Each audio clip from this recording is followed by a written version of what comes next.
Hi Scorpio, here is a general look at your solar chart for December 2012. And before I go there, I just want to say a few words about this December, which is no ordinary December, it's the famous one. And a lot's been speculated about it over the previous years. So I just want to say a few words on the subject of this winter solstice that's coming up on the 21st of December 2012. First of all, the moon's going to be in Aries on that day, which does intimate kind of new beginning time, Aries being the initiator and pioneer of the zodiac.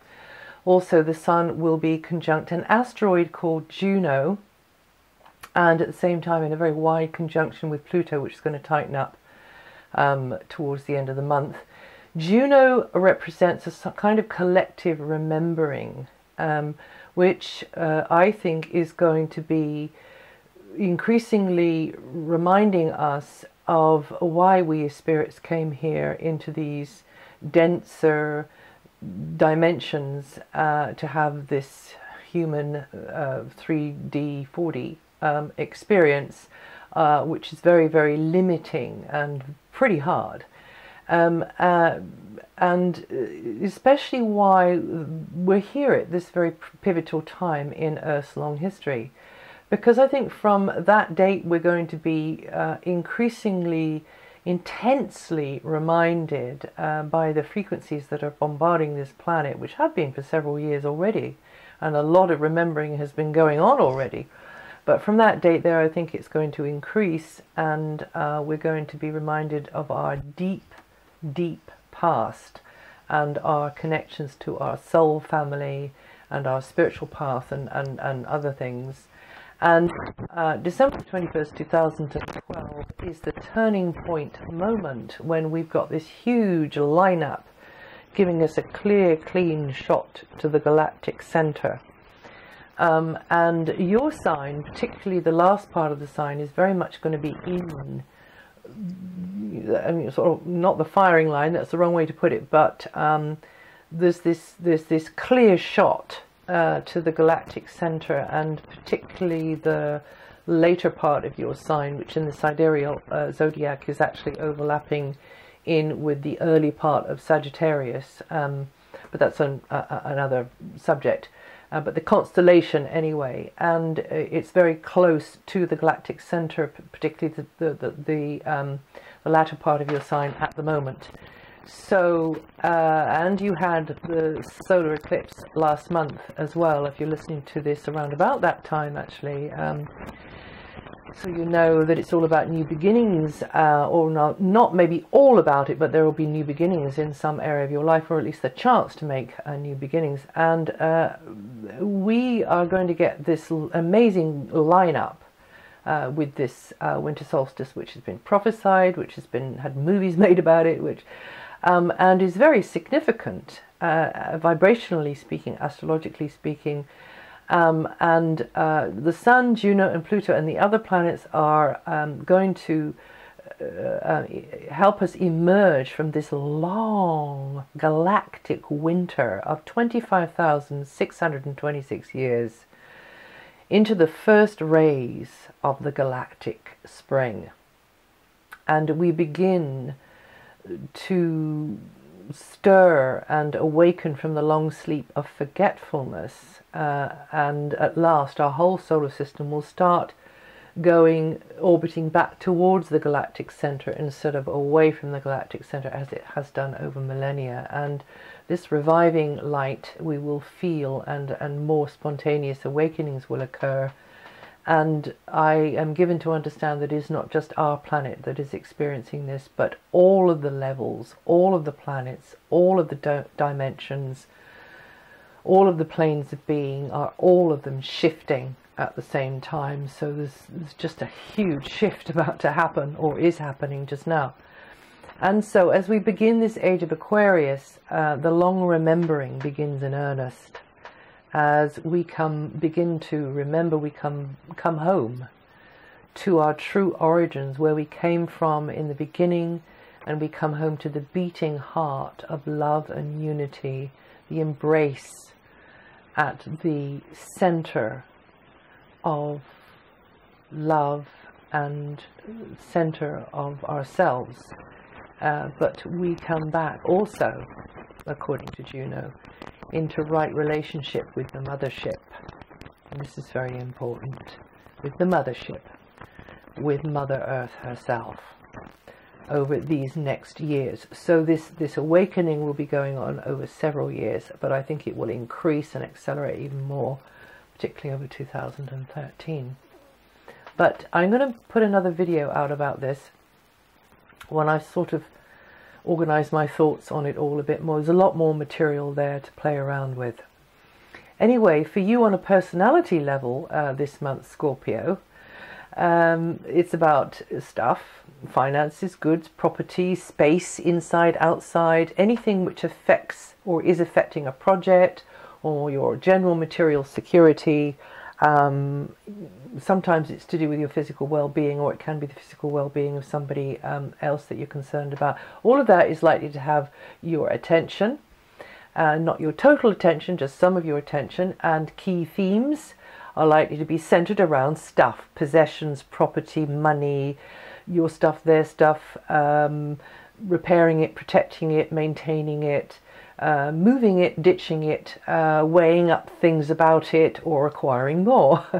So definitely it's quite on the materialistic level where the sun is until the 21st, and you could be considering the budget, you know, as I say, weighing pros and cons there, financial priorities or just priorities, and definitely casting around for ways to stretch what you have, make more of it, make the best of it.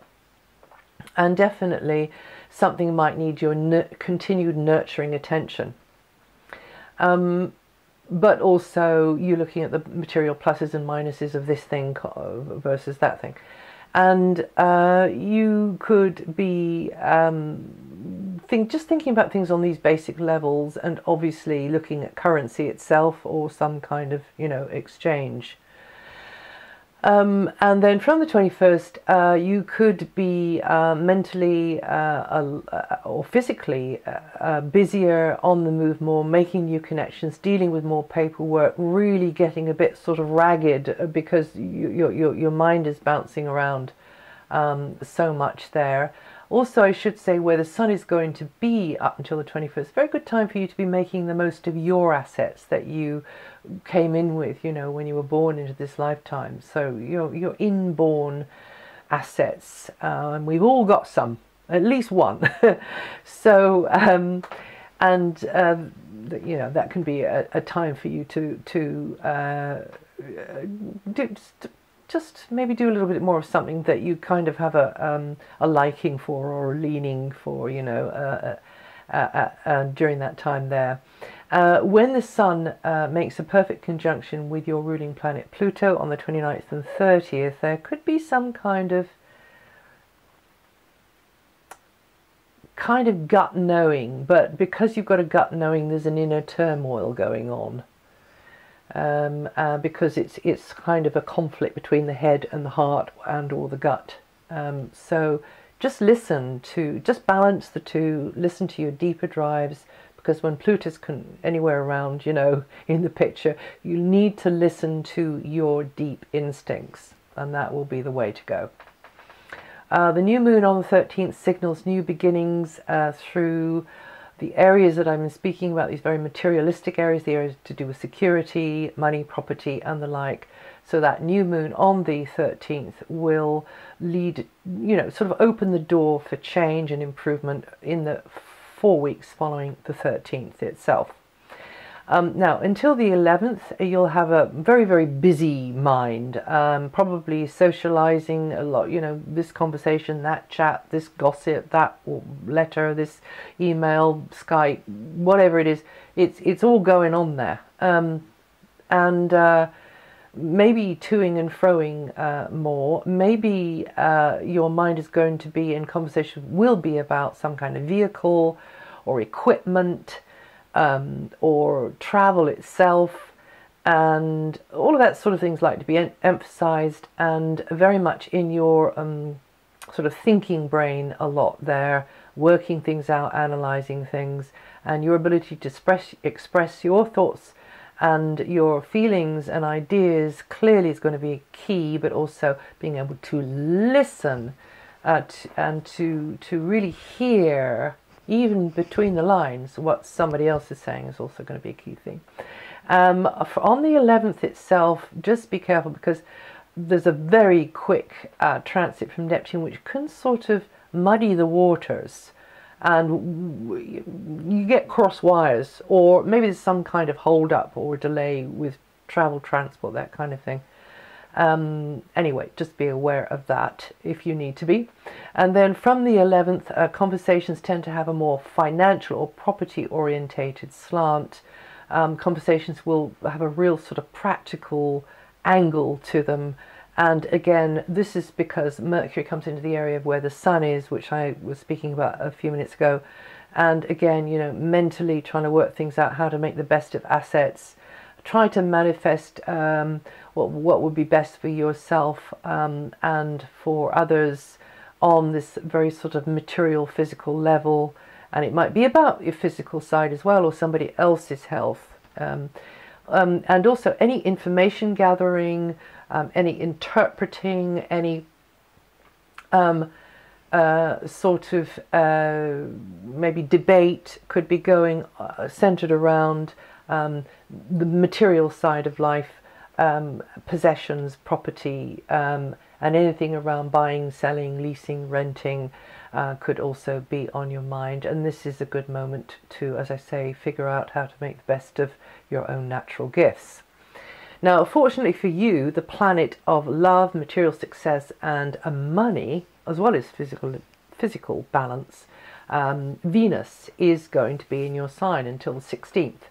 And that means there could be treats in the pipeline. In fact, both of the positions of Venus this month is good news for you on that materialistic level, because after she's finished with being in your sign, she goes into your money house from the 16th onwards. So this could offer you more opportunities to mix and mingle successfully from a business point of view, or from a money point of view, or from the point of view of getting something done for, you know, at a bargain price, or getting your hands on something, or indeed just coming across in a very sort of attractive, persuasive kind of a way. And you find, you know, you can shake hands on something, do business with somebody on something. It just, you know, I mean, work it, because it's a good transit there. And then with Venus in this place here, because you're coming across better, you get a better response from others. You just kind of got this sort of aura of Venus around you. Good news for business as well as your personal life. On the other hand, you could be feeling a little bit self-indulgent and want to treat yourself, Scorpio. No, what? Never. Who? You? So just be aware that, you know, Venus can add flow to whichever area she is in, a sort of flow, but just hopefully that flow isn't going too much out of your pocket, then kind of into it. But it's not all easy peasy with Venus, because you need to just work to balance things, make sure that you're using what you've got going for you as well as you can. And then from the 16th, Venus moves into a money house for you. It's not just about money, it's about other things too, other types of useful resources, quality things. You know, you be aware of the quality of what you're dealing with, who or what you're dealing with. And you can do very well with Venus here if you kind of play your cards right, but also if you have been working on the manifestation thing and can manifest what you want. And Venus at least will provide a buffer in this area for you, Scorpio, but at most, you know, you can do better materially. But this is going to be for the rest of the month, and of course some of you are going to be celebrating the Christmas. So, you know, this figures for you could be doing quite well. And also really enjoying that flow from you to others as you give. So this is a very sort of mutually exchanging, giving energy for you. It's lovely. But also it's an excellent opportunity for you to really work those talents of yours and teamwork or a love relationship or some kind of relationship anyway could center around this very materialistic financial area, and you could get fatter piggy bank, or at least your coffers will be filling up in some way, but also you'll be enjoying maybe the giving thing to others, and you could have a bit of a sort of an ego boost as well with Venus here. Now, until the 26th, Mars is in your solar communication sector, meaning, like I said before, busy mind, really getting your head around maybe new things, figuring things out, working it out with somebody else maybe. And it can be very demanding on your sort of rational logic, and a bit sort of frazzling at times, because you as a water sign need to sense and feel. You know, you're not just all in the head, and so you could be, you know, you just could need to take some time out every now and again. You could be mixing and mingling and flying hither and thither an awful lot more, and as I say, trying to understand things, but also trying to get your side across as well. And in general, you can be successful through correspondence, media, promotions, buying, selling maybe, or simply speaking up and expressing yourself in a more assertive manner. Not aggressive, but assertive, because Mars can come across as a bit aggressive and pushy actually. So yeah.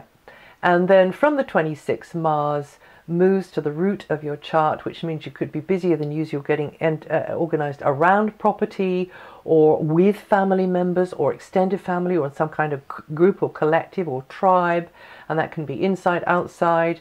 It can be maybe one of those things or many of those things. Physical effort, though, will probably be needed to sort of shove things around, or physical effort will be needed because of family matters or a property or a space, and or a community. And just don't overstretch yourself, get too tired out, and you know, it can be quite demanding around a base of operations. That's what I'm trying to say. And effort will be needed to set things up in the way that you want them to. So more hustle and bustle around you on a base of operations, or maybe if you're away, just around you, you know. And there could be moments of tension, as always with Mars, you know, because Mars can be a bit feisty, and you could be easier, because you're a sensitive person anyway, but it could be just that little bit easier to push your buttons at this time. And on another level, this transit might have some of you more interaction with parents, particularly the father energy, and anything to do with patterns from the past, traditions from the past, and you feeling maybe a little bit nostalgic and sort of harking back to the past. But you just need to get on practical levels, really. And that's it for December. If you want to know what Jupiter and Saturn and the other slow-moving planets are doing, go to my website. Also, find your rising sign or your moon sign if you know what they are, and listen to the forecast for those. And may I wish you a very, very happy time during the festive season, and I'll see you the next time.